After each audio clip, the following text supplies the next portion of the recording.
অখিল গগৈ এতিয়া ভেটিয়ে নাই। অখিল গগৈ কংগ্ৰেছৰ কান্ধত উঠি নিৰ্বাচনী দেওনা পাৰ হ'ব বিচাৰিছে, নিজৰ ভেটিটো নায়েই।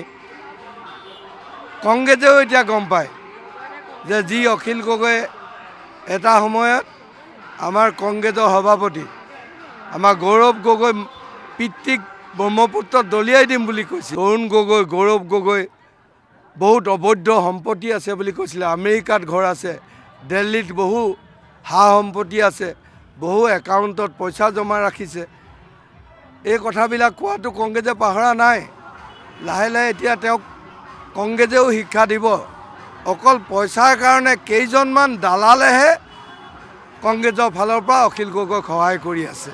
পলায়নে বুলি ক'ব লাগিব, কাৰণ দেখিছে যে ইয়াত তেওঁ আৰু স্থিতি ভাল নহয়। গতিকে ইয়াতকৈ বেলেগ কাৰোবাক ৰাইজৰ দলৰ পৰা ক'ৰবাত জিকাব পাৰে নেকি? ভয় কৰিব লগা একো নাই। ৰাইজলৈ ভয় কৰিছে, কুশল দৈলে ভয় কৰা নাই। ৰাইজে যেনেকৈ কুশল দৈক সমৰ্থন জনাইছে, অখিল গগৈ দেখা পাইছে। তেওঁ ৰাতি পইচা দিছে, দিনত পইচা দিছে আৰু ৰাতিয়ে দিনে পইচা বিলাইছে।